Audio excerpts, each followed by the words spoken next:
Hi, this is Bruce Boxleitner, and you're listening to Then Is Now podcast.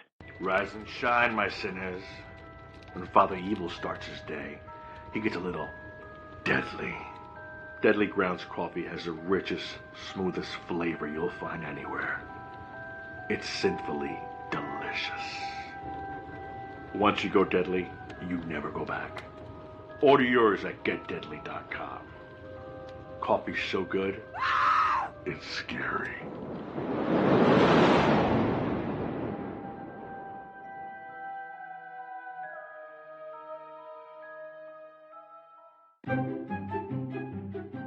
Warning! Warning! Today's episode contains Spoilers! So if you have not seen the movie or TV show that we are talking about, we highly recommend that you watch it first, then listen to this episode. Thank you.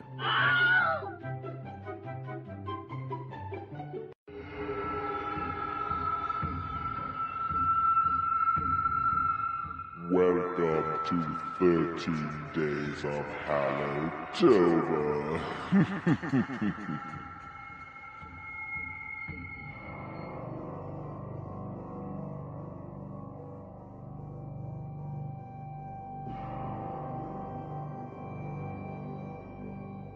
Hello and welcome to this special episode of Then Is Now podcast. I am your host, Re-Gor, and I am joined by my frequent guest co-host, Spency. Spency, my son, as he wants you to know. How you doing, Spence? Hello. Awesome. And joining us today also is my regular co-host on the East Meets the West, a man who's recently won an auction for an autographed Joe Namath netted slingshot brief, Patsy the Angry Nerd. What's going on, Pat? It was tough outbidding Joe Namath himself, but I was able to do it. I heard he really didn't want to have to give up that prized piece of authenticity, or whatever you call it. No, but it's definitely a memorabilia piece that other people would not have in their collection. Right. You know, some people's like, oh, I've got a signed helmet. I'm like, that's his song. I'm like, how do you know it's authentic? I'm like, you get a little closer and you'll get a whiff of it. Oh. Awesome. So we are continuing our yearly event called 13 Days of Hallowtober. Our theme this year is modern zombie films. And what that means is they're films that were inspired by George Romero's Night of the Living Dead in 1968, which not only set up the rules for modern zombies, but it's had a lasting effect on horror filmmaking and horror media for over 50 years. Today we are going to do something a little different. Rather than cover a particular film, we're going to delve into the realm of zombie video games. So if you are an aficionado of modern zombie video games, or much like myself, know almost next to nothing about them, then you are in for a real treat and what promises to be a lively discussion. Class is in session.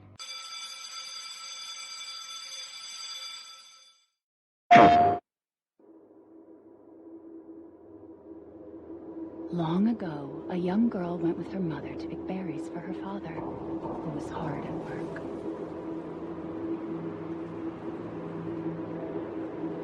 But the forest greeted them with a dark, cold silence. The bushes empty.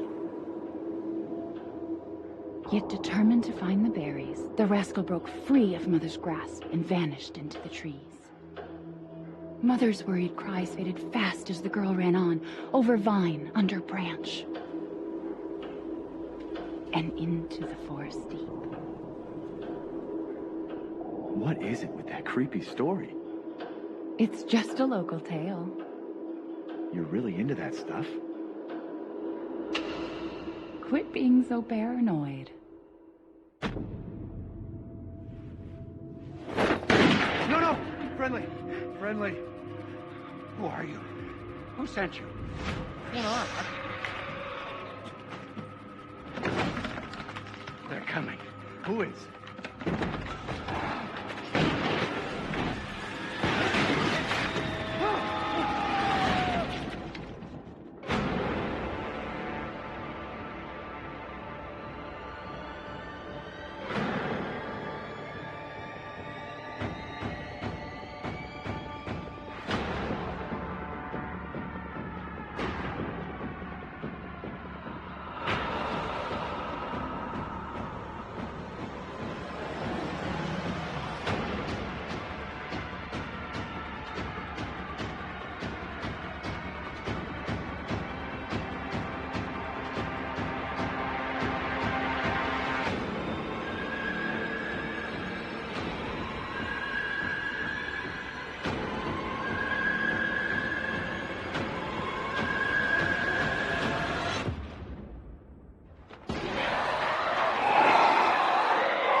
Chris?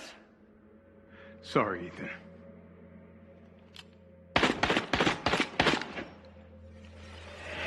Why?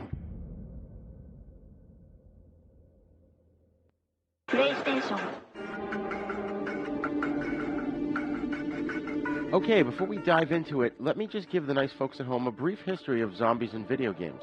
Quicksilver's Zombie, released on the ZX Spectrum in 1984, is credited with being the first video game to feature zombies. Other titles like Entombed in 1982, The Evil Dead in 84, Realm of Impossibility, Ghosts and Goblins in 85, I think those were both in 85, and Zombie in 86, all featured the undead in some form or the other as well. Now, Ghosts and Goblins achieved cult status more for its insane difficulty and fun side-scrolling action than Zombies. In 1989, Capcom created Sweet Home for a platform called the Family Home Computer, where players would explore an abandoned mansion and attempt to solve its mysteries. Zombies and ghosts roam the hallways. You know, it's funny, as I'm going over this history, that reminds me there's a Korean zombie TV show on Netflix right now called Sweet Home that I was hoping to cover for this series, but we didn't get a chance to. Anyways, Doom is infamous at this point for its litany of monsters, demons, and undead. Zombies Ate My Neighbors went more B-movie with its top-down shooting in 1993.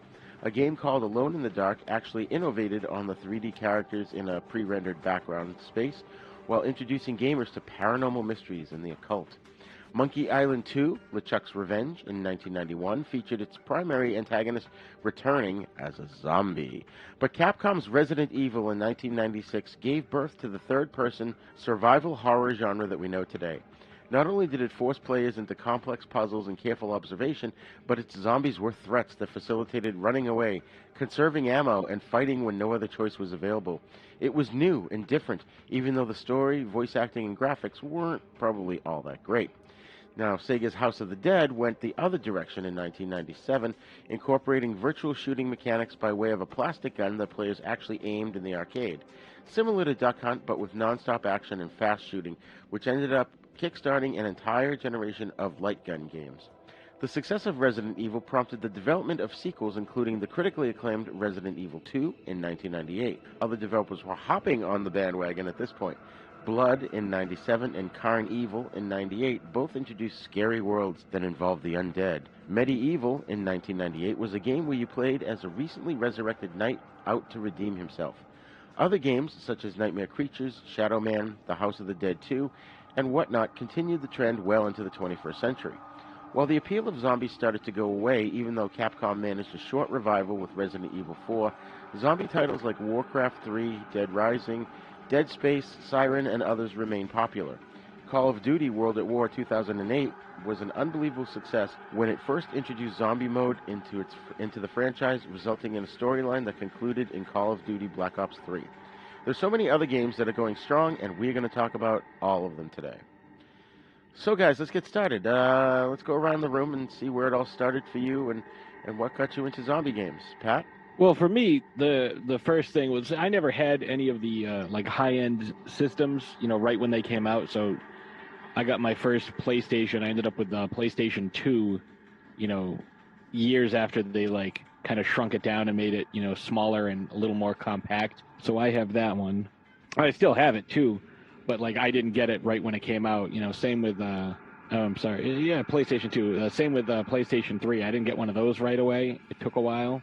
You know, same with PlayStation 4. So my introduction, you know, was Resident Evil 3.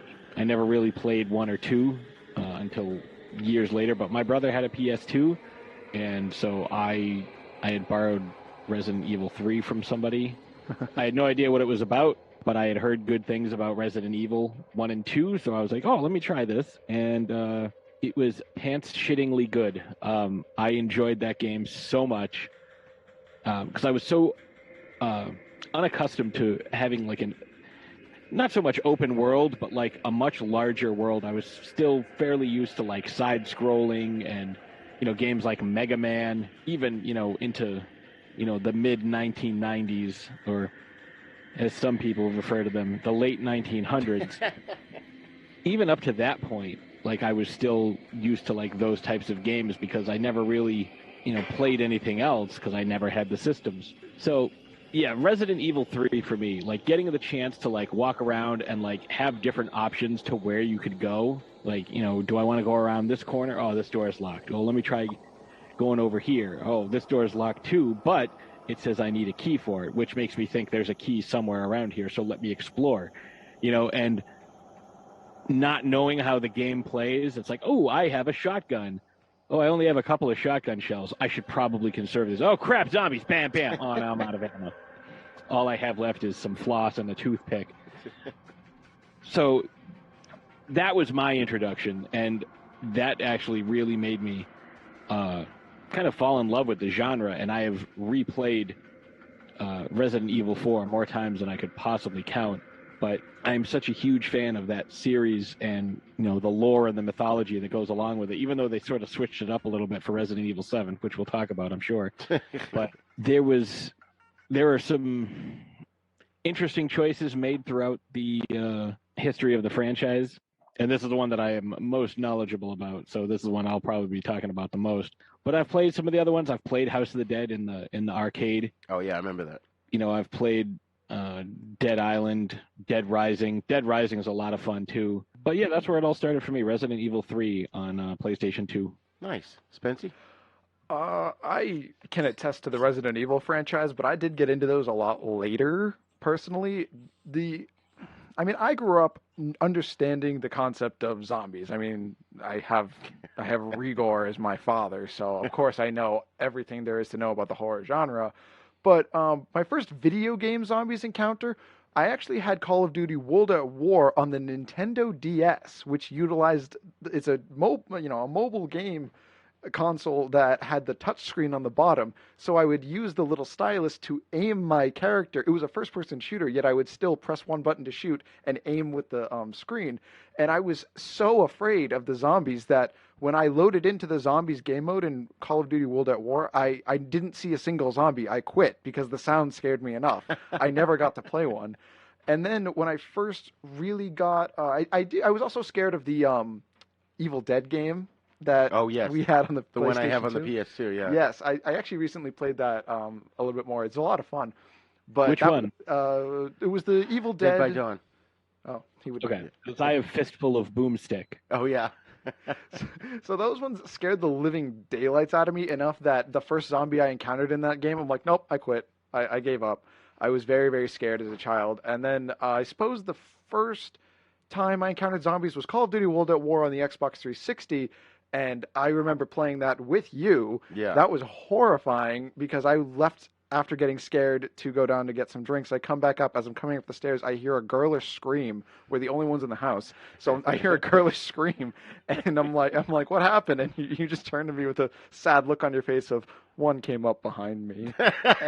and I loved it. And then probably the first zombie game that I actually put a lot of effort into was Dead Island. Dead Island was a free roam game with a relatively big open world that you would slowly explore more of. And its big focus was melee combat. And it was a first-person game, and you can punch zombies, pick up other kinds of pipes and weapons, and then hit them with it and stuff like that. And that was a lot of fun. That was the first zombie game that I really put a lot of effort into, and I have since been a huge fan of things like Dead Island, Resident Evil, Call of Duty, and I actually am a huge fan of the Dead Space franchise. So I've played a lot of the newer games more than the older 90s and arcade ones. Interesting. That's fair. You're also significantly younger than I am. This is also true.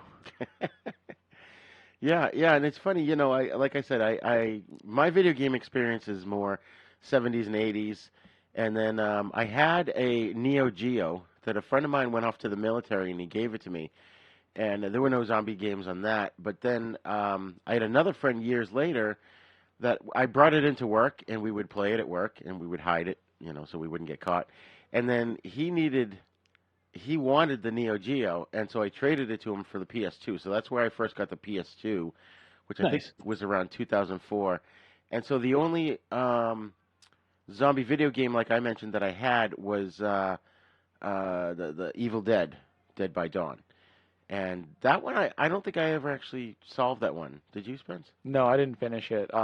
I just haven't had the time to, personally. Yeah. But I never finished it. Beyond that, for me personally, I have only played with you on your games. Like, what's the one with the bus where you had to get onto the bus? That was a Call of Duty map. Call of Duty, okay. And then there was, so it was probably the Call of Duty ones is the one I'm thinking of. But then there was the one on the island. That probably Dead Island. Yeah, so I remember playing those ones, and that's about it for me personally. In terms of, I don't think I've ever played a Resident Evil. Oh, I did play Doom a lot, especially when it first came out on the PC back in like the late 80s, early 90s or something. Windows 95 era. So, and I used to get car sick after a while, and I couldn't figure it out until I realized it was the up and down motion of the first-person shooter. That I can't stand that. To this day, I can't play that. That would give me a headache, like going through all the different tunnels and corridors and hallways. Oh, yeah. Yeah. I used to love all the cheat codes. Like, you ever use the cheat codes for, like, God mode and infinite ammo and all that? Yes, yeah. Yeah, all the time. So, what do you guys look for in a zombie game when you want to play one? Pat? For me, it's a compelling storyline because you want to be able to, follow the story. It's kind of like the same thing you look for in a good zombie movie. Good characters, lots of gore, a significant playtime. Like, I've beaten Resident Evil 8 or Village in under 3 hours. So I was able to get that trophy, that achievement trophy. I almost said participation trophy, and I knew that was the wrong word. But that achievement, but it's if you're playing through it the first time, it's like a 6 or 7 hour game. You want cool weapons, you want to be able to do different things. Like the first Resident Evil, like you could have a couple of different guns, and I loved the fact that you had like this inventory system where it's like, all right, I need to, if I want to save my game, I need an ink ribbon in order to use the typewriter to save my game. So I have to have an inventory spot for that thing. But it's like, I also need health. I need ammo. I need guns. Oh, that's funny. And certain, quest items. It's like, oh, you found the red key. Now you can unlock the wizard door. So you would need like specific things, and everything was a different size, and you only had a finite amount of space in your inventory to carry these things. So there were times where you're like, have to choose between health and ammo, or it's like, all right, I have 7 Magnum bullets, but you have the 2 like cases. When you have the ammo, say like it's a pack of ammo and it holds 15 bullets. For a Magnum, it would only hold 6, so you'd have like the little 2 by the 2 squares it would take up in your inventory, and there's 6 in there. But if you had one would also take up the 2 squares. But if you needed health, so it's like I have to waste 1 Magnum bullet in order to pick up this health. Oh, interesting. And like you could discard something, but like if you discarded it, you couldn't get it back. Like there are some versions of the game where you can drop something, kind of shuffle your inventory around. Like one of the big things in Resident Evil is you can combine herbs, like red and green herbs. Like a red herb will do nothing on its own, but combined with a green herb, it'll completely heal you. So you could it's like, okay, I have these bullets. All right, let me drop this thing, pick up this herb, combine the 2 herbs. Now I have that extra space, pick the thing up that I just dropped. Oh, there you go. Okay. But in the first one, you had to make a choice. Like, do I want health or do I want ammo? And like when you'd be going down a corridor and nobody would be attacking you, and like all of a sudden there's, some ammo, some herbs, a bunch of stuff. And it's like, okay, there's a boss fight coming up, so I need to know what I can do. Like you always have a knife, but that's really tough to use against like a giant monster. So that type of dynamic, like the critical thinking dynamic is really important to me. One of the things I like with Resident Evil 8 is, and they introduced this, I think, in Resident Evil 4, where you can buy additional storage space. As you collect items through the game, you can sell them to the merchant, and he'll give you like upgrades for your guns or newer guns. You never had that in the first one. It was like you have a handgun, a shotgun, a Magnum, and like a rocket launcher, and that's it. Nice. But with the newer ones, it's like there's like 4 or 5 different types of handgun, 4 or 5 different types of shotgun, different sniper rifles. They introduced that aspect as the games got more complex and they could do more with them and make the worlds bigger. But yeah, it's very challenging. Then you add the puzzles in, and so you have to solve puzzles. So like it's as long as the game is engaging, you know, you also want to have like the creepy atmospheric horror aspect to it. You know, like the first Resident Evil takes place in the police station, so you're like walking down these hallways and there's not a lot of place for you to go. You know, and the first time that the Cerberus dogs show up, like you hear them outside, like you hear a zombie banging on a window and you're like, oh, fuck that. I'm going to walk away from that. But like the hands break through the window, like they don't get you, but like the hands break through the window and you're like, whoa, I'm getting out of here. I'm going down this hallway. Then all of a sudden, like these two dogs leap through the window and attack you, and their movement speed and like the way they move is so much different from how just like the zombies sort of like shamble towards you. Right. Like you can, you know, walk 5 feet away and like take your time and aim your gun and shoot the zombies in the head. The dogs sprint at you and like you're so freaked out by them showing up, you really don't have a lot of time. And they've kind of like, they've definitely in each game improved upon their creatures, not just like in their difficulty, but their design, like how terrifying they look. So that's one of the things that I look for, like what's going on. And now that, you know, games are more, you know, involved and in depth with everything that they do, you got to look for good voice acting, a good storyline, you know, where it's just, oh, I need to solve some puzzles to get out of this place because there's monsters here. Like that's motivation enough, but now it's like I need to find out why the government is, you know, siphoning my blood and using it for, you know, crazy, you know, religious ceremonies to summon, you know, krakens from the deep, you know, whatever. You know, I don't want to give away anything that, you know, might spoil a game that somebody hasn't played yet, you know, especially like Resident Evil 8. Right. Like, oh, why does the government want my bone marrow? Like, what's so special about me? It's like, oh, you're Dracula's third cousin. And, you know, you were bitten by a werewolf who was actually a German shepherd.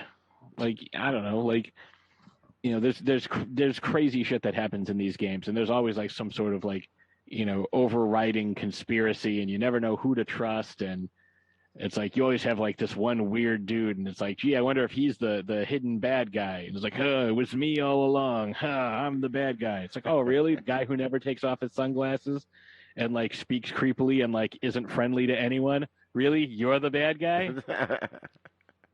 What a twist. So I want to take a quick side tangent here just to ask, because it's obviously an audio podcast, nobody can see anything that's going on. But Spence, you had this shocked look on your face when Patsy said that he had solved a Resident Evil 8 village within 3 hours. I have played that game once all the way through. It was awesome, but it was also terrifying. So I imagine that it was, the more I thought about it, I was like, okay, I guess it makes sense, right? If it's your second or third playthrough and you have a lot of the fancy stuff and you play through it on an early difficulty, it can't be, you know, that hard to just get that achievement. But on first hearing that, my brain was like, hold on, that game, that scary game you beat with like, you know, in under 3 hours? Sir, it took me 3 hours to like get up the nerve to play it again. Like, well, this was, I think, like my 6th or 7th consecutive, like I just kept playing it over and over again. So like I started on, you know, normal difficulty. Then I went to the next level. Then I went to Village of Shadows difficulty. Actually, no. I played it twice on the regular level, twice on normal, twice on hardcore, because, you know, the harder the difficulty level, like the more like money and stuff you get for upgrading your weapons and ammo and whatnot. Oh, okay. And the more stuff you find. So it took me several playthroughs just to get to the point where I could unlock certain things and get certain achievements in order to get up the confidence to try Village of Shadows difficulty, which, holy shit, I did it once, and that's all I need to do, because I beat it once on a Village of Shadows, and that's it. Because there is a section where it's like, you've gone through the game and you've amassed this arsenal, and it's like, okay, these are the weapons I like to use, this is the ammo I like to use, I have all this stuff, and then it's like, oh, you're not playing as your character anymore, you're playing as somebody else. Oh. He does not have all the stuff you have, but there's just swarm after swarm of like monstrous enemies, and they're all super difficult. Like, you start off with these Lycan guys, and they're tough, but then like, oh, now we're gonna double them, and half of them also have armor on now, and they're way more resistant. Like you could shoot them in the face 10 or 15 times, and still just like you've made them mad, because like the weapons that you have with him are not great, but you do get like these, there's like 4 or 5 like ammo dumps.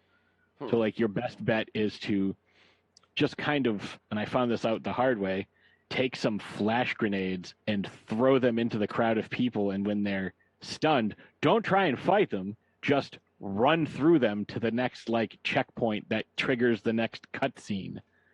That's what you do. And I found out that like there's like this giant thing that you have to use like a laser scope to kind of like aim whatever this weapon is that your friends are firing. So like you take the laser scope and you put it on this like giant, I don't know, pulsating root fungus thing, and it takes, I don't know, 10 or 15 seconds to fully charge up. So while you're being attacked, you have to like just hold this thing like in your sights so you can keep the laser trained on it. And I found out you can move around with that. Like, and you don't have to aim at it the whole time. You just have to aim at it at the end. Interesting. So like you can be running around looking through the scope and like seeing where monsters are and just running away from them, like running in a circle. Then as the thing, like the beam narrows, then aim it at the thing that you want. But it took me like certain parts on that game took me like 30 or 40 tries to get through. Pro on tips Village with of Shadows Patsy. difficulty. Pro tips with Patsy. Oh, yeah. Yeah. So then, once I had my infinite shotgun and my infinite handgun and my infinite magnum, which is the greatest thing in the world, and all the tips and tricks that I learned, like there's a part at the beginning where you will be swarmed by a never-ending, or seemingly never-ending, just parade of enemies. If you go into a certain house and kind of stand away from the door, like no one's going to come up from behind you. They only come through this door, and they come in like one at a time. So you can sit there with your magnum and just shoot them one by one as they come in, reload real quickly. Then this giant monster guy comes over, and you can wait after you kill all the guys that come at you. There's like 30 of them. Just wait, and here comes the big giant guy. I can stand safely on the porch where he can't reach me, and I'll just shoot him a bunch of times and get like this massive reward. Plus, there's an achievement for it. I almost cried when I first met him. Oh, he's insane. And you fight him 3 times, Yeah. or you encounter him 3 times. Yeah, once you have all like the super high-end weapons and you know the tricks, it's easy to go through it in 3 hours. Although I think I did it in like 2 hours, 49 minutes. It's funny when you were going through the gameplay just a little bit ago, Spency was breaking out in a cold sweat looking like he had PTSD. It's like Yeah. there's a part like if you go and you're like, oh, what's that over there? Like I think I hear something, and you walk over there and like this giant fucking thing comes out and just destroys you. But like part of you is just like, okay, I know that's there now. I can fight him, and he just destroys you again.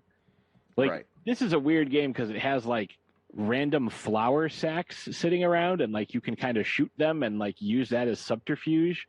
So they're like, oh, they don't know where you are, and it's almost like a smoke grenade. So you can like sit there and kind of shoot at people. But Oh, that's cool. certain other games will have something like that, but it's like fire extinguishers usually. Like you shoot the fire extinguisher and guys can't see you for a second. Right. Interesting. So, Spence, pose the question to you now. What do you look for in a zombie game? I look for basically a big thing that'll set you apart.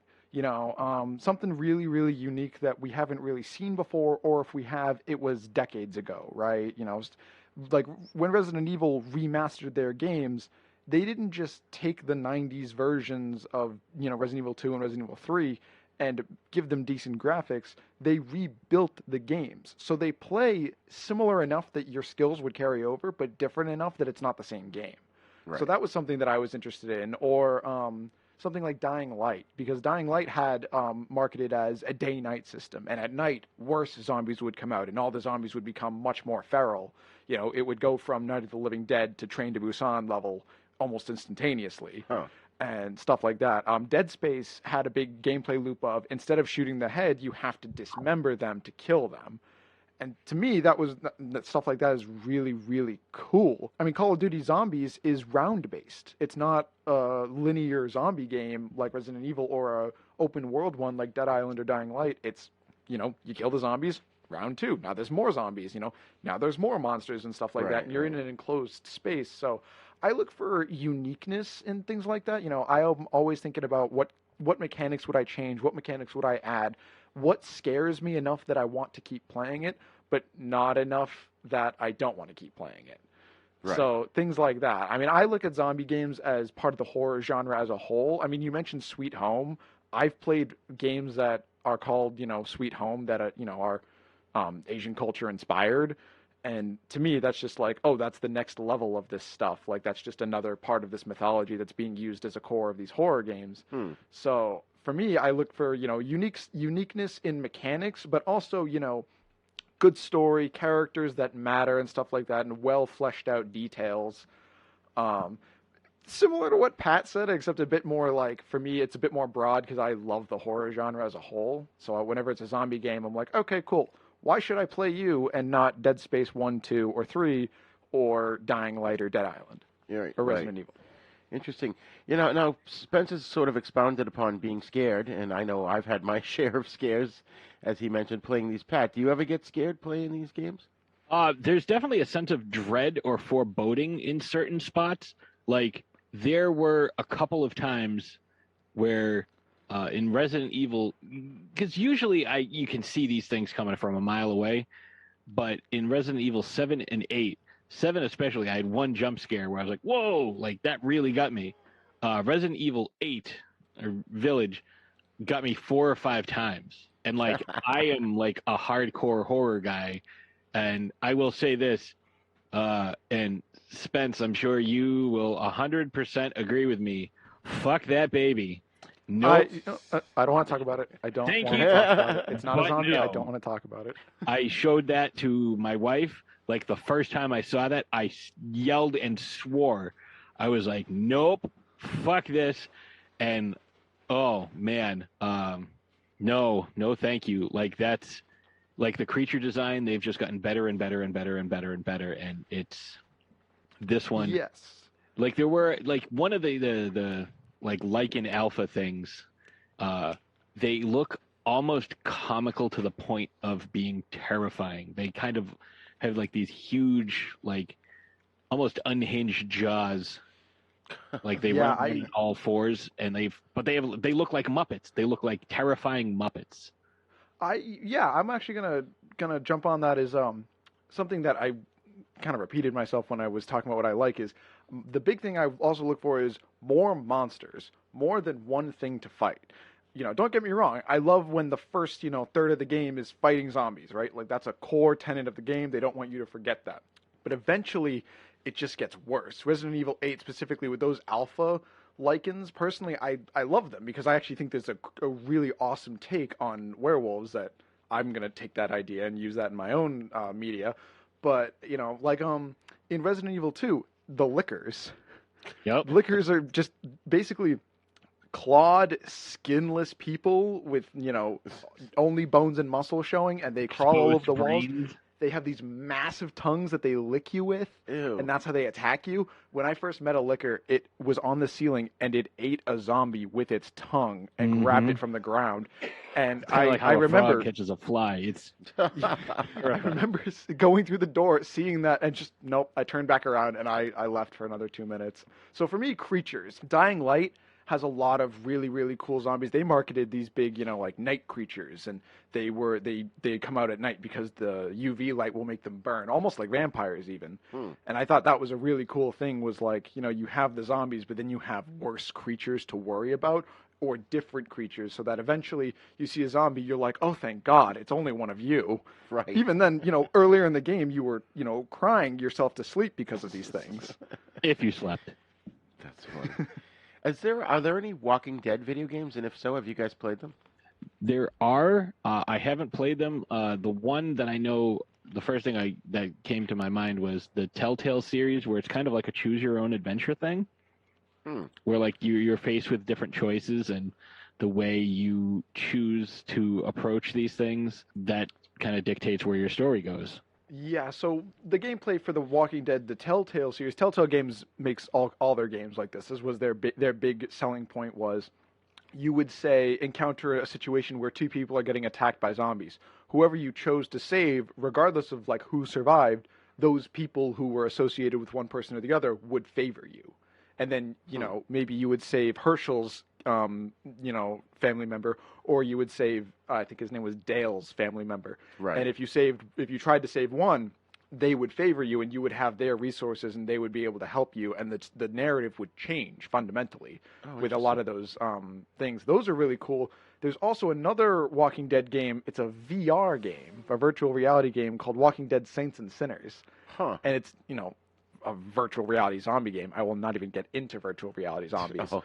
Tried a little bit of Too it. terrifying. Cried. Yeah, I was not having a good time with that one. That to me is a little too much when you're seeing a monster run at you. Right. I can handle it with a screen where I can look away, but when all I can do is close my eyes and hear it run closer to me, knowing that if I open my eyes it'll still be there. Right. Is pretty bad. I scream like a schoolgirl when I watch horror movies that I've seen before.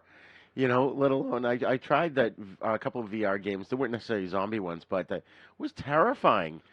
Like you're literally just like looking down the hallway and then someone's crawling across the doorway, not even coming down the hall, and that was frightening enough. But so for these zombie games, are they all nowadays? Are they all sort of the same kind of play as Resident Evil? Has everybody copied them, or are there still different types of gameplay out there? Well, I think a lot of them, are puzzle based, but there's also like a lot of stuff going on besides like your main mission. Like there's a lot of side quests, so to speak, like Dead Rising, which I fucking love because you're in a mall and you can use pretty much anything as a weapon, and sometimes it's hilarious. Like, I'm being chased by zombies, but I'm in a restaurant. Let me pick up this stack of dishes and just like huck dishes at them. Or, here's a 12-pack of soda cans, and I'm just like hucking soda cans at zombies. Or, they trapped me in the music store, and I'm going to beat them with a guitar. And like, as you're, like the electric guitars sound different from the acoustic guitars as you're clobbering these guys.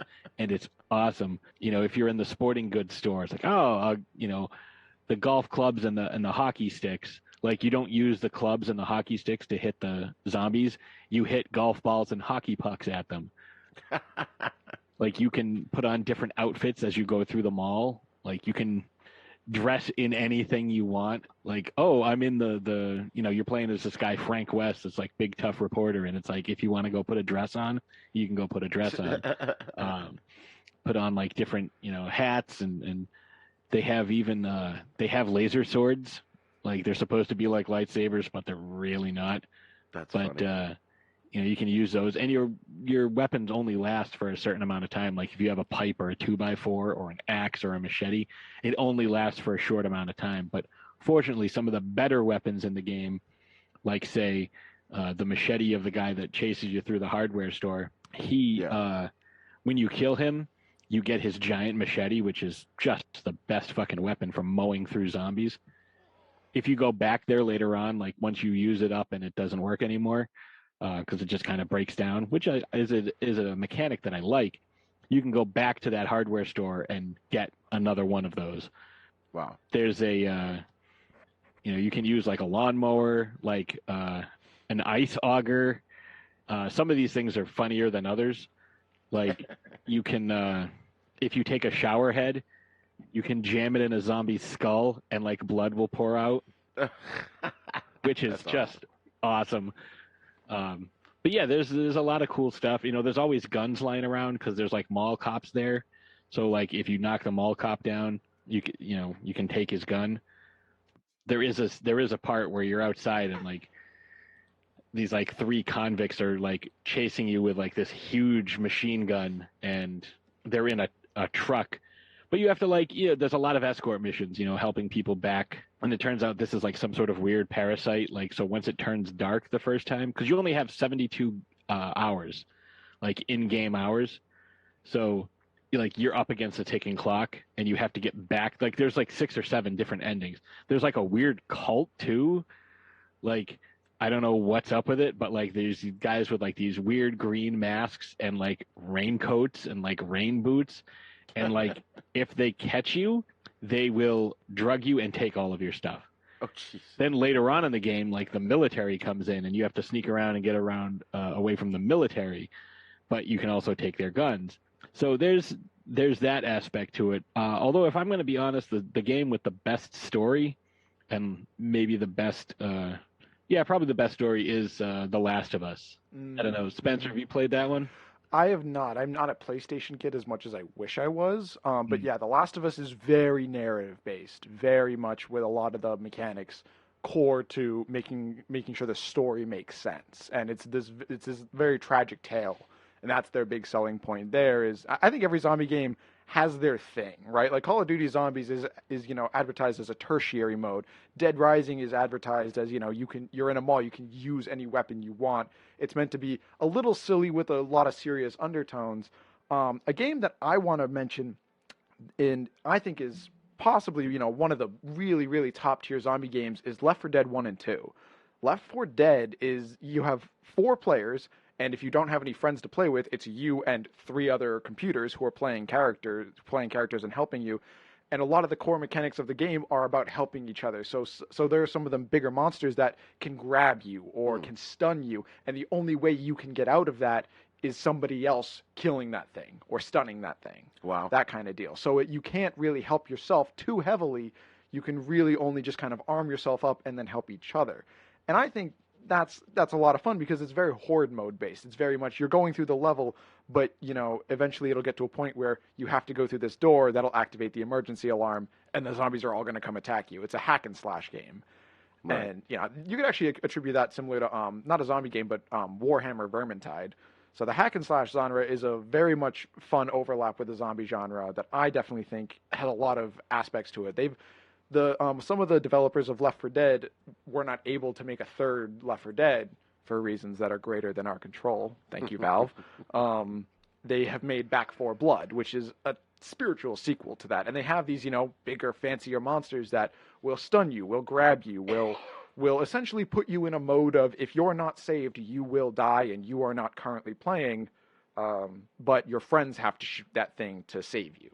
And that kind of cooperative thing is definitely something you don't see a whole lot in zombie games. A lot of it is a matter of, keeping yourself alive and the survival horror genre. Resident Evil really defined the survival horror genre because there are some games out there that are just fear factors, right? Outlast is probably the biggest name out there where you're a reporter, you have a video camera running from these people who are trying to kill you. Right. And it has this feels spiritual, but turns out to be all science kind of attitude. Whereas Resident Evil is zombies where it's all science, but you have this false confidence that I have a shotgun. I'm going to be fine. Why did this thing just tank the shotgun shell that I put in its head? I've done that multiple times. I've come up to a zombie, as close as I can without getting grabbed. I'm like, oh, I'm gonna shoot him in the head, and I miss a little bit, and it just skins his face, and he's still coming to kill me. And I'm like, that's so sad. So I would say that when it comes to mechanics, there's a lot of variety, and a lot of differences. I mean, Dead Space, I've mentioned a million times, the idea of dismembering them, since it takes place in the future on a mining ship, that everyone's turned into a necromorph. So, they kill you and your body turns into one of the aliens. And all the weapons you have are either explosives or blunt force trauma, but none of them are really melee. You have a couple melee attacks, but they're like laser weapons meant for cutting. The big trademark weapon of the Left 4 Dead, not Left 4 Dead, of the Dead Space franchise is the laser cutter. It's, literally a 3-line burst that you have to aim at their arms. Their arms are all usually really long and stuff like that. Right. So they all have their own special thing about them, and I think that's kind of key to a selling point for a zombie game, because zombies are such an easy topic that you could remake, Dying Light or Dead Space with mechanics for Dead Rising, and you'll be good to go. It could be the same thing, still be fun, probably still be profitable, but it wouldn't be necessarily memorable. Right. Hello, this is Rod Barnett. I'm the host of The Bloody Pit, the podcast that examines films from across the decades. On The Bloody Pit, We have several ongoing series of shows within the show focused on specific things in genre cinema that I and my co-hosts find fascinating. There's a long-running series focused on Italian maestro Antonio Margheriti's films from the 1960s all the way up through 1990. There's an on-again, off-again series focused on 1970s science fiction films. There's an in-depth look at the Western movies that William Castle made before he struck out on his own and became the horror auteur that we know and love. A look at the classic Coffin Joe films from Brazil. And our long-term project to look at every Universal horror film made in the 1940s. That's a long project, people. It's going to take us a long time. Sprinkled in amongst those are various other episodes focused on other stranger areas of cinema, like Lucio Fulci, Dario Argento, and even some obscure British crime films from time to time. So join me and my rotating crew of co-hosts as we examine the stranger side of cinema through an exploitation lens. Except when we don't. Yeah, you never really know exactly what to expect on The Bloody Pit. So join me for The Bloody Pit.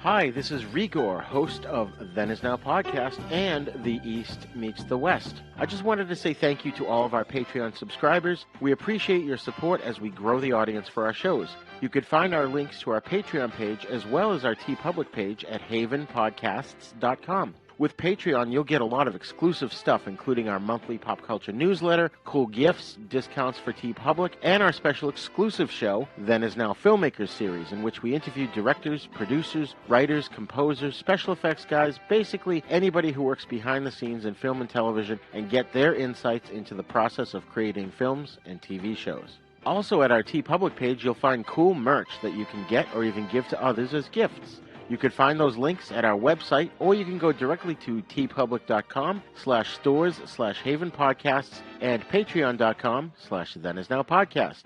Enjoy!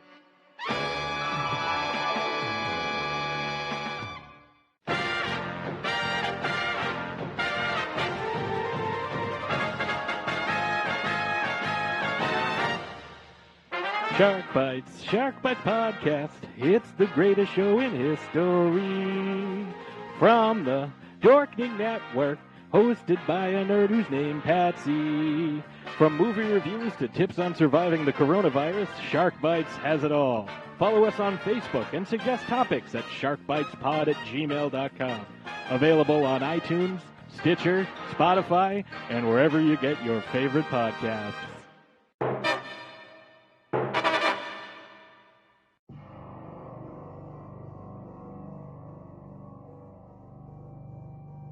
Pat, what's your opinion on those games that Spence just mentioned? Those are ones that I'm not overly familiar with. I have not played Dead Space. It looks really cool. I haven't picked it up yet. I know there's several of them, and I know that the main protagonist is like Isaac Clarke, which is Isaac Asimov and Arthur C. Clarke, which I love. I haven't played those ones yet, unfortunately. But I mean, I've gone, obviously Dead Rising. I started playing Dead Rising 2, Frank's Big Package, but I didn't get that one. Is more narrative based than the first one.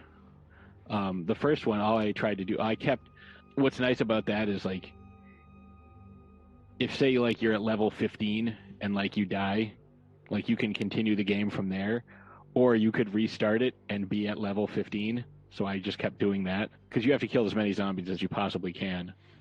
Like right. Different achievements for it. It's like, oh, kill 56,912 zombies. It's like, that's a weird, like, arbitrary number. But I've played that. I haven't played, like, there are other zombie games that I've played that, like, they're not zombie-centric, but, like, zombies are a part of it. Like, I think we talked about it, like, I don't know, a month or two ago when we started doing these. But, what the hell is it? Star Wars, the Knights of the Old Republic, the first one, there's a part where you have to help these people who are infected with like rat ghoul disease. and like they turn into like these weird humanoid looking creatures, but like they're definitely not humans anymore. But it's like a weird virus, when like they lacked the programming, maybe not the programming, but the animation ability, because it's, you know, was I think originally an Xbox game, like the first Xbox. So there would be like a flash of light and they would turn into things, as opposed to like now where like you would see all like the weird grotesque mutations happening. That doesn't happen in these. But I am a huge fan of, obviously, the Resident Evil games, the Last of Us games, because I think the difference between most zombie games and, say, The Last of Us is where everybody was wiped out by or not everybody, but like the main, you know, catastrophic event was the cordyceps virus, or the cordyceps fungal infection. That's a real thing, by the way. It happens to spiders and ants and whatnot. It does not affect humans at this point, but that's it's for the game. It's more human versus human, and like these things just happen to be there. It's like an but it's like fighting climate change. Especially the second one. The second one is really all about people. Like people are the real monsters. Kind of like how The Walking Dead does that, like where people are the real monsters. Yeah, there are zombies everywhere, and there's that constant threat, but it's almost like living on a fault line. Like at any moment, like there could be a big earthquake and everything could come crumbling down. But the real threat is other people, and I think that's what The Last of Us brings, that Resident Evil sort of does, but like not a lot of these games really do. Some of them, like Spencer was saying, like Dead Rising, it's kind of like a hack and slash. Like you are literally like just picking things up. It's like, oh, I just picked up this plant and bashed a zombie over the head with it. It's you're just facing this unending swarm. Like, yeah, you have some things to do, but it's not really like vital to the survival of humanity. Like everything seems to be under control. You don't need to, really cooperate with other people to like build something, as opposed to like the main storyline of the Last of Us game. I mean, I think that to me is when we're talking about stuff that separates them from other games and like what kind of sets them apart. I think that right there is one of those things. Like what is the main storyline? What is your protagonist trying to accomplish? And with a lot of these, there's a lot of similarities. Like even with something like Silent Hill, which isn't necessarily zombies, but like it's like that could be a Resident Evil type game, because you're facing all these different creatures and like you're in this dark, scary, atmospheric place where you have to solve a series of clues and riddles to figure out exactly what's going on, because you don't really know, you're not quite sure. But yeah, like those are some of the ones that I have played and I can give you more of an opinion on. But unfortunately, like Dead Space, I played a little bit of Dead Island. It just didn't appeal to me all that much. I've tried a couple of the zombies Call of Duty modes. Didn't care for that, just because to me it's just how long can you survive, and it's basically like Tetris but with zombies. Like how long can you build stuff and stay alive? Which, I mean, it can be fun, but I need something a little more in my zombie modes. As it's like, let me see how many free throws I can hit in a row, and then try to break that record. Like that's how I look at the zombie modes. But again, it's not that it's not fun. It's just not for me. I like the narrative driven story. I mean, I didn't really care for Call of Duty itself, like the actual game. So. Yeah, absolutely. It ties into, preference. The zombie genre, besides realistically speaking, being able to carry over with most of the survival horror genre, which Resident Evil and Silent Hill really kind of, carved that niche out. The idea of, managing ammo, managing health, having to deal with this, but also having a sense of fighting back to some extent, or at the very least using your weapons as tools to just push your way through this puzzle. There's very different games when it comes to zombies. There's no really one uniform way of doing things. Resident Evil, realistically speaking, has reinvented itself multiple times. The franchise of Resident Evil specifically, I mean, we could do a whole episode on them. They have changed the gameplay itself like 3 different times. Resident Evil, I can't remember, I think it was Resident Evil 3 was the first Resident Evil that was third person, or was it Resident Evil 4 that was the first? Resident Evil 4 was... Resident Evil 4 was the first one that was third person. Resident Evil 1, 2, and 3, the gameplay was the camera was stuck, and you would move the character around. So you would go into a different room, and the camera would switch to a different corner of that room. Security camera? Sort of, yeah. Kind of that kind of view of the room. And then in Resident Evil 4, 5, and 6, it was third person. They did remaster Resident Evil 2 and 3 to third person, but I mean, still, like that was kind of their most popular way of doing things. Resident Evil 7 and 8, we've been raving about, have been first person games. They have been a completely different, way of looking at things, and they've kept the core tenets of, dealing with zombies and a level of cannon fodder, but they've really switched it up, and I think that's been a big deal about them staying relatively on top when it comes to the horror franchise genre as a whole. But there have been, zombie games that started as DLCs, downloadable contents, bonus material for other games. The first Red Dead Redemption had the Undead Nightmare DLC, which I bought the first Red Dead Redemption purely for the Undead Nightmare, because I didn't really care for the original game, but when you were fighting the zombies, it was really, really fun. Is that a Western game? Yeah. Okay. And so then all of a sudden, you have the original story, but then the DLC takes a chunk of that original story and then turns it into a different story where you're fighting zombies and, to an extent, other mythical creatures. Another game that did that was the Sniper Elite franchise. So it's, the first 3 games are Sniper Elite, where you're going to deal with something. I think some of them are World War II, where you're a sniper and you have to, take your time and, line up your shots, watch for the air, stuff like that. Hold your breath when you're going to take a shot at somebody from 3,000 meters away. But then they released the Zombie Army Trilogy after they released a DLC. Zombie Army Trilogy is its own game of three smaller campaigns that use the Sniper Elite mechanics, where when you shoot somebody in the face, you see the bullet cracking into their skull in an X-ray mechanic and stuff like that. Like you shoot someone in the groin, you see the X-ray of everything and the bullet going in and my balls! piercing their body. Yeah. So that, to me, is, zombies are a big part of our culture in the gaming world. When you have any kind of an action game, you can throw zombies. Saints Row the Third, a game about gangs in a fictional city of Stillwater, had zombies in it.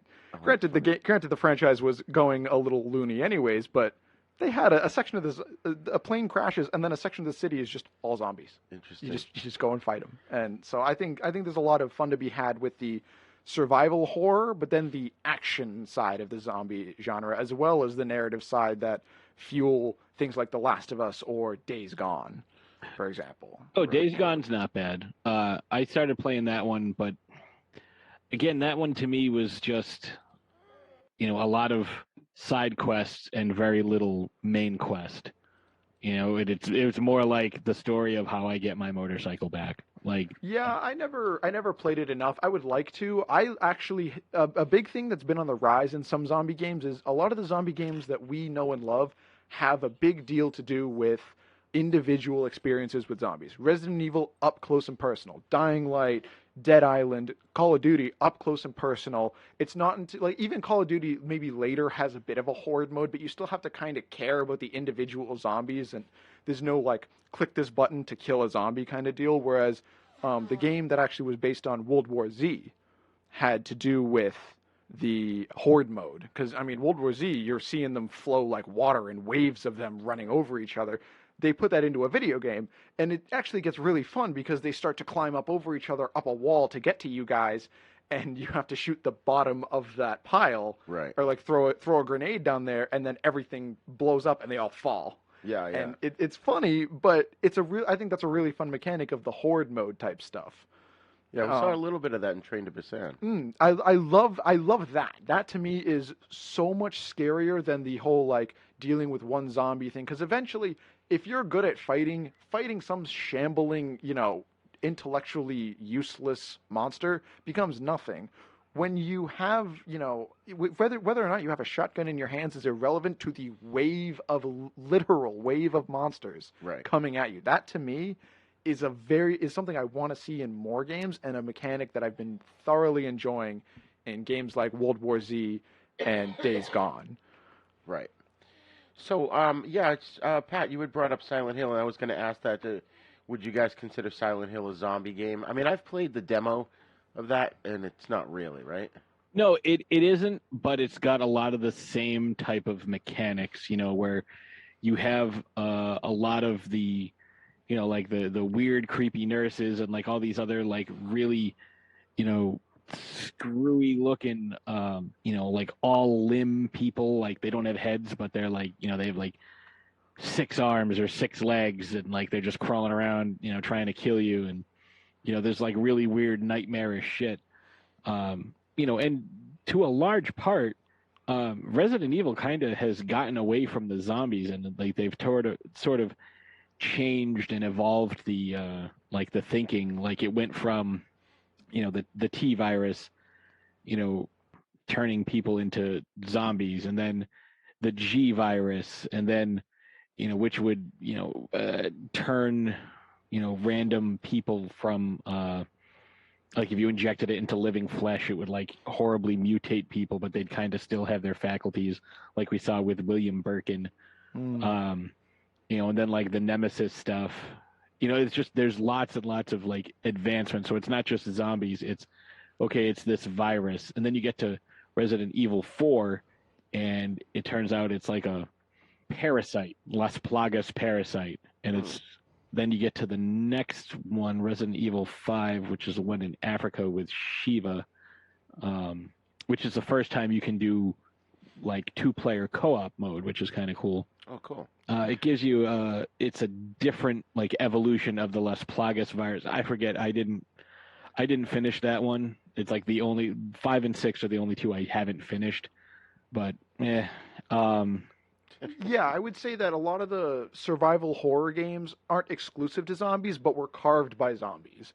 Resident Evil, in my opinion, has really carved it out. But Silent Hill is different. It's very surreal. You enter the town of Silent Hill and you start seeing hallucinations of things that have to do with your past, stuff like that. So it's not really the undead trying to kill you. But Resident Evil has established itself by the 8th game. It's not a zombie game. It's not a zombie franchise anymore. It's a franchise about bioterrorism. So these monsters are resulting from biological warfare. The most easy thing to have with that is the undead, right? It's the easiest, most go-to thing that they've had. Also, a big thing that separates Resident Evil is the fact that nothing freaking dies, and that's a fun game mechanic unless I see its head explode or its body melt away. I don't believe it's dead. So I think that's fun to it. But then with the other monsters and stuff like that, it gets to a point where it's about something else. Pyramid Head in Silent Hill, I don't know if he shows up in 1. I know he shows up in Silent Hill 2. But then you have Nemesis in Resident Evil 3. These are 2 big antagonist monsters, but they're not really the main villain or the main source of the story. They're just a big problem for you as the player. Right. So, I would say that the survival horror game genre transcends zombies, but is definitely most influenced by zombies, I would say. I like the survival horror genre more than really anything else when it comes to horror, just because I don't love the helpless feeling that I get in some games, but it's still fun, right? They all have their own value. Yeah, right. I totally agree with that. Like there's definitely some new and exciting directions that game studios are taking the survival horror. But like I said, it's all a lot of it, not all of it, but a lot of it is based on just this thought of or this idea of a specific type of enemy that you're just facing waves and waves and waves of. I mean, it's if you think about it, like Resident Evil is like a more complicated version of like Super Mario Brothers, where you have like the little Goomba guys, like little mushroom dudes, and it's like they're easy, you just jump over them. But then like you have turtles, and turtles you have to kill twice, and then you have the flying turtles, and you have to hit them 3 times, and then there's beetles and flying beetles, and then like the little dude, the red dudes with the spikes on their back, and it's like you can't even kill this one. You have to get firepower. And then you get the Hammer Brothers. So like there's more and more complicated and complex enemies as you go along. And Resident Evil is like that, but like toned up to 11. Because it's just insane what you have to deal with. Interesting. Yeah, it definitely falls under. I'm thinking about all the zombie games I've played, and there's this. They do a lot of the better ones do this good thing about with the survival horror genre of letting you feel badass when you are able to slaughter many a zombie, but not devaluing the impact they can have in like if they grab you. Because like I'll take Dying Light because I played that the most. I'm so excited for the I forget what it's called, the Hellfire DLC or something like that, where you basically it's the same mechanics, but you run through hell. It's very fun. But like that one, and then the Evil Within, you never lose the value of an individual enemy attacking you. You just gain firepower enough to have confidence in dealing with them. So they either throw more monsters at you, or they throw more complicated monsters at you, or a mixture of the two. Right. And then the worst is when, you're fighting some big boss. You're like, all right, cool. I know what I'm doing against you. Wait, why are there now zombies? I can handle one or the other, not both. Hold on a minute now. So, I think games have to, the ones we keep mentioning are famous for a reason. It's because they're fun while simultaneously being scary and feeding into a genre. Tons of my friends will never play. Yeah. And challenging. They'll never play a horror game. Scared out of their life. And to me, I'm not nearly as scared of Resident Evil as I am of, say, Outlast or Five Nights at Freddy's. Right? They're different games, but to me, I can handle them because I consider myself experienced in that genre. But they'll never play that. They'll never play. You could put a gun in their hand. They'll never play it. My friends are great at Call of Duty Zombies. Will not pick up a Resident Evil game. That's funny. It's wild. That's wicked funny. So, Spence, you and I have had this conversation off mic, and I wanted to bring this up for both of you. And Spence, I'll let you go first. The immersive quality of playing a zombie game versus watching a zombie movie. Talk a little bit about that. My favorite topic. I am a gamer at heart, right? Like I grew up playing games more than watching movies on my own time. I mean, you grew up in a time where movies were more prevalent than video games. Right. It just was. So that makes sense to me. But I think there is a big deal with video games specifically of you will have an experience. Games are an experience, not necessarily something to observe. You can close your eyes in a scary movie, and the movie will continue. It doesn't pause. You don't have to like close your eyes. Okay, keep going, and then something is still happening. You can just close your eyes, cover your ears, and you'll be good for the next 2 minutes. In a game, if you close your eyes, you lose. You have to look at the thing you're doing. Some games force you to get close to the monster just so you can survive this. Resident Evil 8, it's not a zombie game, but I'm going to go back to it, is when you're playing a game that's in a franchise that's built on guns and fighting back to an extent, and they finally give you the option of press F to hide, you know there's a problem. So I would say that it's a very different experience, and I think horror games are more impactful and definitely a lot scarier than watching a horror movie. You could go to the theater with, on a first date and watch a horror movie, and whether or not you're scared is irrelevant, because if you were to go and like play a scary game with somebody, once you're behind the controller, it's so much worse. It's so much worse. It's funny. Pat? For me, I would say the big difference is the movie is going to play out the way the movie plays out, and you have no control over it. The game is going to play out exactly as the result of your choices. If you decide, I'm going to go left down this hallway and open this door, and then you get swarmed by zombies, you're like, well, maybe next time I don't do that. That to me is the big difference. Like, you could play, I've played, Resident Evil Village. I've played it so many times. Like, I know what's coming and when it's coming. But certain things still, every time, get me. Again, fuck that baby. Like, that part, like, knowing what's coming prepares you in one way, but, like, the visceral reaction of seeing it, like Resident Evil 4, I've played that a million times. Like, I've unlocked everything. I have super completed the game, and I really, really hope we get a remaster of that one, because it's the best. I love it. But like, it's like, oh, I'm watching, Night of the Living Dead again. I know what's coming. I know when it's coming. I know exactly how it's going to happen. Right. With a video game, like, yeah, there are certain triggers and cutscenes and things that when they're going to happen and how it's going to happen, but it's not the same playthrough twice. Like, oh, I think I can shave a couple minutes off of my time if I just run across this bridge. Oh, and I got eaten by a giant fish monster. Like, It happens. you're not going to play it through. Like, I was playing, Resident Evil 4. There's a part where your character, Leon, is like looking through binoculars and he sees a guy in a boat and the guy dumps something overboard and then like rows his boat away and something comes up and eats whatever the guy dumped off his boat. And you're like, what the hell was that? And it's like, well, you're going to find out in a few minutes there, Chief.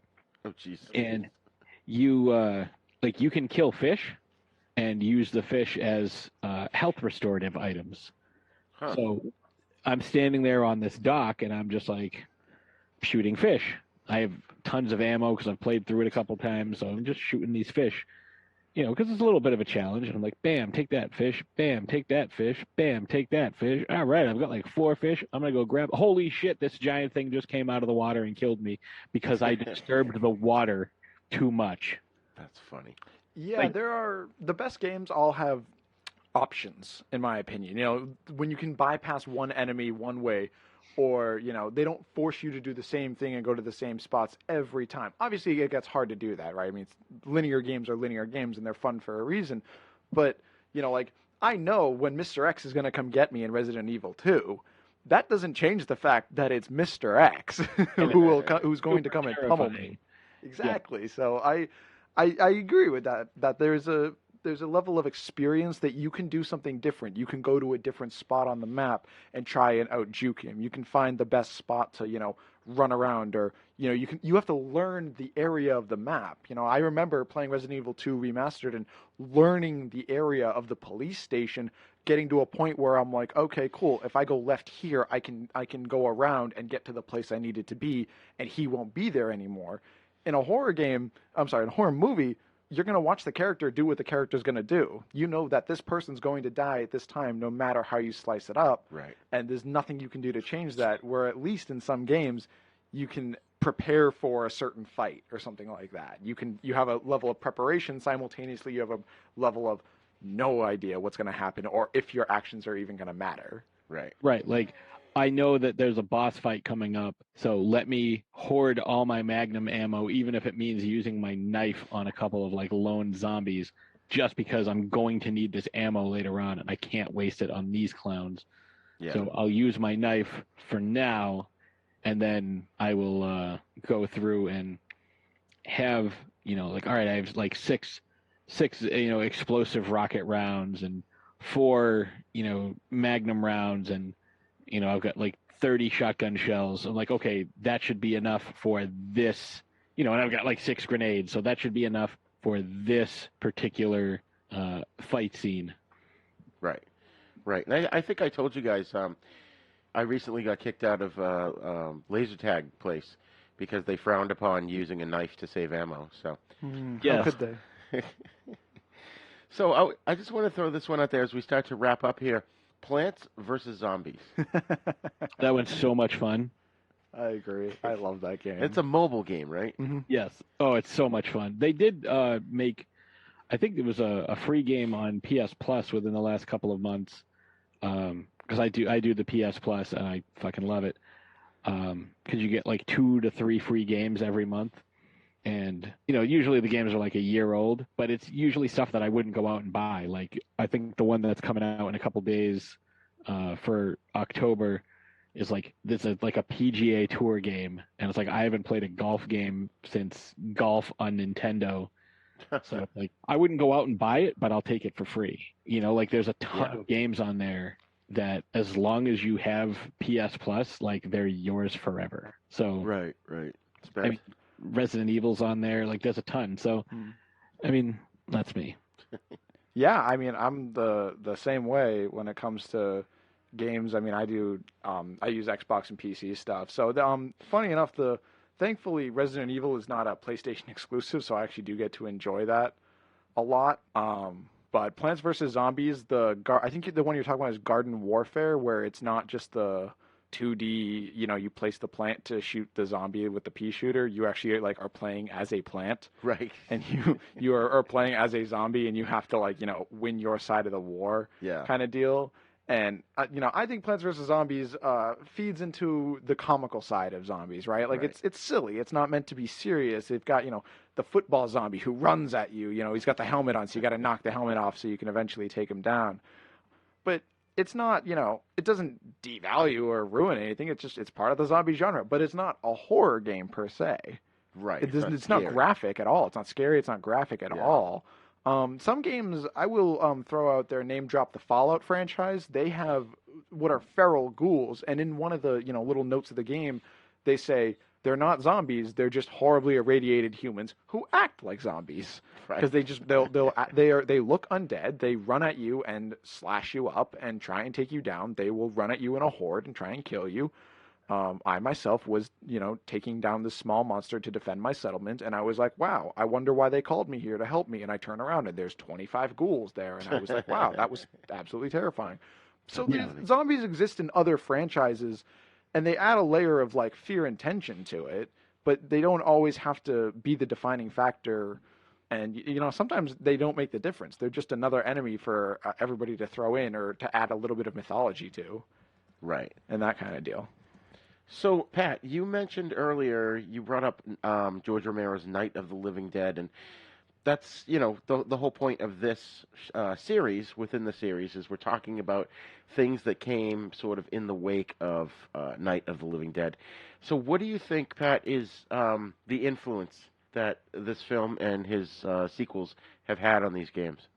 Well, obviously just the whole, anything with zombies, just like any fantasy creation, kind of owes its roots to, J.R.R. Tolkien and, the Lord of the Rings. Without that, we don't have Game of Thrones, The Witcher, stuff like that. Right. I think when it comes to anything with zombies, because Romero started giving us like these different variations of zombies, starting in 1985 with Day of the Dead, when he introduced Bub, the intelligent zombie, and then suddenly like zombies could be more free thinking. Then we got Land of the Dead in 2004, which came out before Resident Evil Resident Evil 4 in 2005, which kind of gave us even more like kind of showing zombies defending themselves and fighting, and not just being like these brain dead monsters. Like there was a spark that was still left in them. Right. And I think getting to see these different versions kind of forced people to be more creative. So it wasn't just, let me show you some cool makeup of, the way different zombies have died throughout the years. The opening again of Day of the Dead, when you see the zombie come out and like his tongue just kind of like falls out of his mouth because he's missing his lower jaw. Yeah. Like, that's a cool shot. And you start to see more and more like, oh, there's a cheerleader. There's a guy who is, in a car accident. He has a broken neck, so like the bone's sticking out, but like he's still a zombie. He can walk around. Getting to see different things, I think, sparked people's creativity and wanted to give us different, you could even consider somebody like Jason Voorhees as a zombie. After part 6, yeah. Well, I mean, just in general, he keeps getting killed and coming back. Like he's, it's the supernatural element of, think of one of the original zombies, Jesus, there's a long history of, he was a little less bloodthirsty and flesh hungry, but The Bible. the point is valid. The first zombie novel, the Bible. Yeah. Well, you got Lazarus. Lazarus was dead for 3 days, and Jesus brought him back. And Jesus is like, you know what? I'm going to do it to myself, too. How about that, suckers? It'll be funny. It's like, oh, you thought you didn't owe me $20 anymore, but guess what? I'm back. Pay up. Here's my money. But yeah, like it's that influence, that is like, yeah, zombies are these, marauding ghouls. And it's like, oh, that's kind of cool. Like, now let's come up with some, we're going to take some of the tropes that Romero came up with, like, you have to shoot them in the head, you have to burn the bodies, like, otherwise they're just going to keep coming at you. I love that, because there are parts in Resident Evil where, like, you can, use your knife and you slash at a zombie a bunch of times, and you're like, okay, he falls down, he's like, ooh, and he falls on the ground, and then you're like, whew, glad that's over. But then he gets up and starts grabbing at you, and you have to, like, stomp on his head or, like, stab him in the head or something, because you didn't sever the brain and then the spinal column, so it's still coming at you. So I love the way that they've kind of taken what he started and just really expanded upon it. Kind of like how people have expanded on the Cthulhu mythos of H.P. Lovecraft. Like, he came up with the idea, but people were so inspired by it that they've added to it and, like, become part of it, and sort of this is, like, the direction we thought he might go in if he was still alive and he was able to just continue writing. This is where the stories come from, and how the stories get passed on to later generations. Like, Romero was able to tell this zombie story in the way that he did because that was the medium that was available to him at the time. Yes, exactly. Yeah, I've seen personally in some of the newer zombie films that have come out, I have seen some inspiration from zombie games. I've seen actually kind of a reversal where they've taken from those, because zombie games, because they have to craft completely new worlds and different experiences, they can't just kind of, use the trope of the world ended, this is this survivor's story kind of anymore, because you have to make this game different so it'll sell. Right. It's not just like a movie where people can drop $10 and go see a movie. It's you're paying $60 for a full game, so you want to get a full game. If you're paying $60 for 2 hours, it's not really all that worth it now, is it? So I've seen some games, Dead Island, Riptide, Dying Light, they're not world-ending situations. Every zombie film that we really have seen up until, I would say 5-6 years ago, has been the world ended, this is how these people reacted. These are the rules of the zombie franchise. This is how these people reacted. Even for the most part, zombie games, but Resident Evil, the outbreak was like in one mansion, in one city, the world has gone on. In Dying Light and Dead Island, the outbreak was contained to a city, contained to a country or an island. And we haven't really ever gotten to see that in a movie very much. And if we have, then it was like didn't Diary of the Dead take place on an island or something like that? No, Survival of the Dead. Survival of the Dead. So, yeah, after, maybe the fourth or fifth movie in the franchise takes place on an island, sure, but a lot of the stuff we see is just the world ended. But we've seen now Army of the Dead from Zack Snyder, where it was just Las Vegas that got invaded by zombies. Sure, it might result in the world ending, blah, blah, blah, blah, blah, but we still got the whole idea of this outbreak was successfully contained, even though it was creating more of itself. Not just a disease that was killing people, but a disease that was creating their own monsters. It was still contained. That's not something we've seen in film since we've got games that have already done that concept. Right. I mean, Dying Light, you play as an outsider who is airlifted into the city to accomplish a specific task. And that's exactly what you see in Army of the Dead, is a group of, outsiders going into the zombie-infested area to accomplish a certain task. Right. So I think there's actually going to be more trade-offs that we're going to see in the future, because it's getting harder and harder to compete with an 8-hour zombie game where, somebody could take their day off of work and enjoy themselves playing a game more than spend $14 to go, sit for 2 hours and watch a story take place when they could be a part of it. Interesting. So to wrap things up here, I just wanted to know where you guys would recommend someone to start if they had never played a zombie game. Maybe they just got into zombie films and discovered them and they wanted to now play some games. Pat, where would you recommend they start? I would say, depending on the system that you have, like if you have, like, say, a PlayStation 4, I'd say probably start with the remastered versions of Resident Evil 2 and 3, because you're going to get, a much different. I mean, if you have a PlayStation 1 or 2, start with the original, because the stories build upon each other as you progress through the games. Then you get to Resident Evil 7 and you think it's like some weird outlier until Chris Redfield shows up at the end. Yeah. So I recommend that, just because you get to see the progression of the series. we get to see all the different characters and, how they interact with each other. 'Cause you have Chris Redfield, Claire Redfield, Jill Valentine. Who the hell's the other one? Leon Kennedy. Yeah, Leon Kennedy, Carlos Oliveira. I'm trying to think of everybody you play. That weird kid Steve from Resident Evil Code Veronica.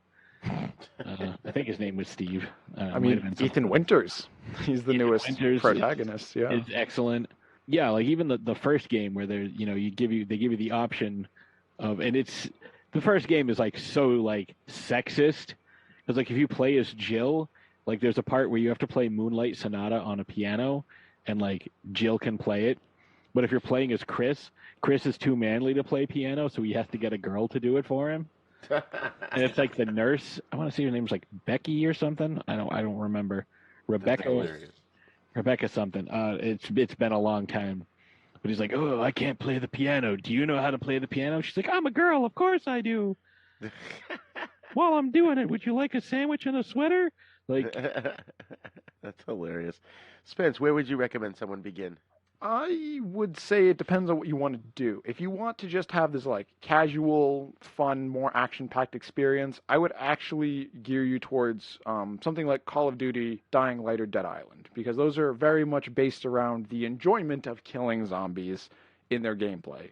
No, I think you missed one though. I think you have to add Dead Rising to that. Like Dead Rising and Plants vs Zombies. Those two definitely should be added. If you just want fun killing zombies, Dead Rising is the one for you. Because Dead Rising, so many different things. But if you want something a bit more narrative based, obviously The Last of Us is probably the pinnacle of narrative based zombie games. But Resident Evil has excellent storytelling. The Walking Dead Telltale series has excellent storytelling. When it comes to fun, I would say Left 4 Dead. If you have a bunch of friends, Left 4 Dead and Back 4 Blood. Back 4 Blood is like brand new. It just came out this year. So that is one that I really have my eye on. I really want to play. So it kind of just depends on how you want to go. A lot of them have very different mechanics. Some are like Resident Evil has a good amount of stealth and not getting noticed by them immediately and trying to avoid the bigger monsters. Whereas Call of Duty, they're going to come get you anyways, right?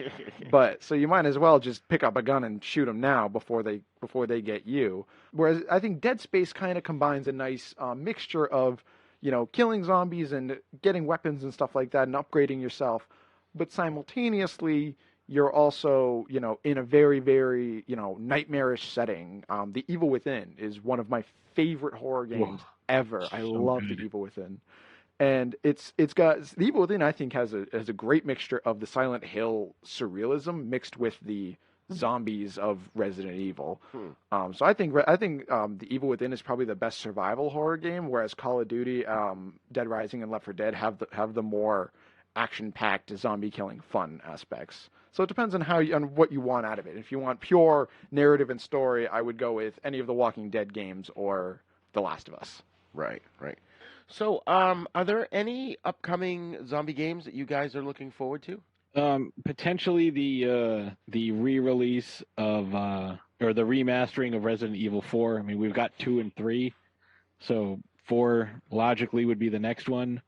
I would also say the next Resident Evil, because Resident Evil 9 obviously is on its way, and considering how Village ended, it definitely is laying the ground. Like, not all of them lay the groundwork for sequels.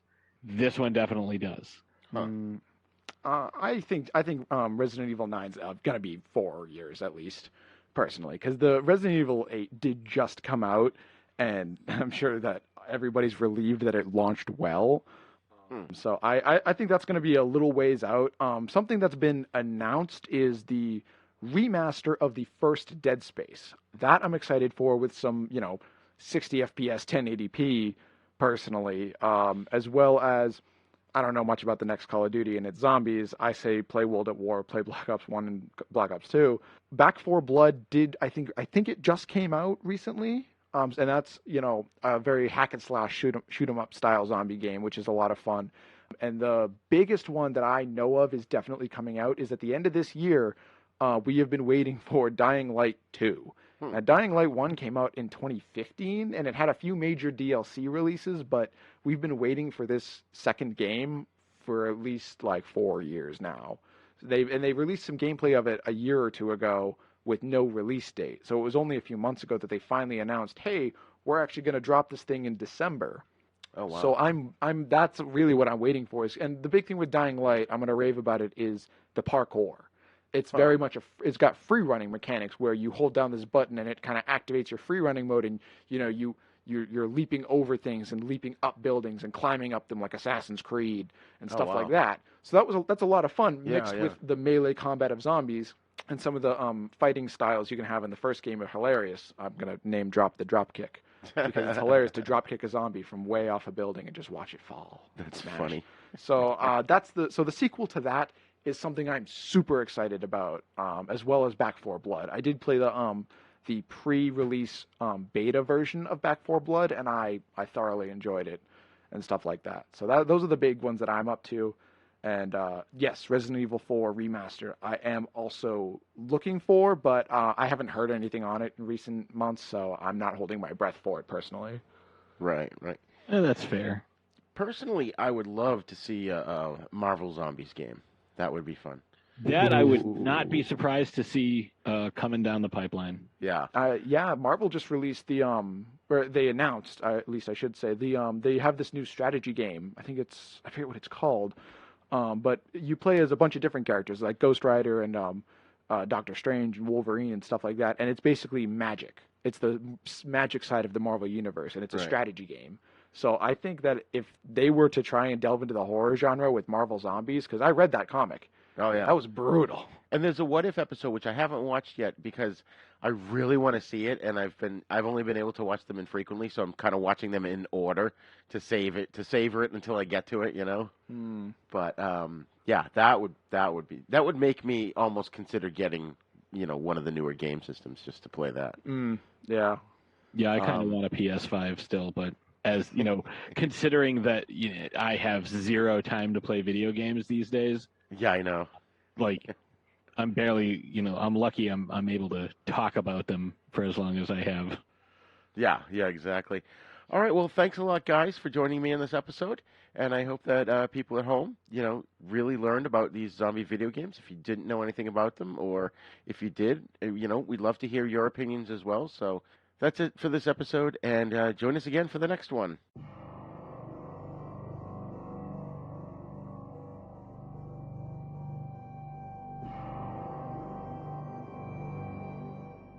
Okay, folks, thanks for joining us today for our special 2021 13 Days of Hallowtober series where we focus on modern zombie films. Today's episode, of course, was about zombie video games. You can send your feedback to thenisnow42@gmail.com. You can also join in the conversation at our Facebook Then Is Now podcast group. And you can find me, here occasionally with Re-Gor, and you can also find me on Throwdown Thursday, which is available on all streaming platforms, Spotify and Google Play and iTunes, all that good stuff. But you can also join in our conversations on the Throwdown Thursday Facebook group. And if you have any characters you want to suggest or talk about some of the characters that we've discussed, you can also reach us at throwdownthursdaypodcast@gmail.com. And you can check out throwdownthursdaypodcast.com for all our latest articles and updates and newest episodes. Awesome. And I was going to say, Then Is Now is a proud member of the Dorkening Podcast Network, as is Throwdown Thursday. So be sure to check out this and other great shows at thedorkeningpodcastnetwork.com. You can also visit our website at havenpodcast.com, where you'll find our sister show, The East Meets the West, in which Re-Gor and I discuss Shaw Brothers films and spaghetti western movies paired together. And Re-Gor, you got anything else you want to add? Yep. I just want to mention that Then Is Now is on YouTube, so please visit youtube.com/user/UncleDeath1 to get the latest videos as well as other fun videos. Please subscribe to our YouTube page, and don't forget to hit that little bell there so you'll get notifications when we have new videos out. And also share the video versions of our podcast as well as our other videos with your friends and get them to subscribe as well. Don't forget to go wherever you download your podcast from and leave us a great review so more listeners can find us. You can find us on all the podcasting apps, especially the big three, iTunes, Spotify, and Stitcher. And I did forget to mention that when Pat talked about our website, you can go there. Please click on the TeePublic link or the the Patreon link and check out what's going on there and help support the show. Class is officially dismissed. Then Is Now podcast is intended for entertainment, educational, and informational purposes only. Sounds, music, and clips played during this podcast are the property of their copyright holders. All original content is copyright Jupiter Media.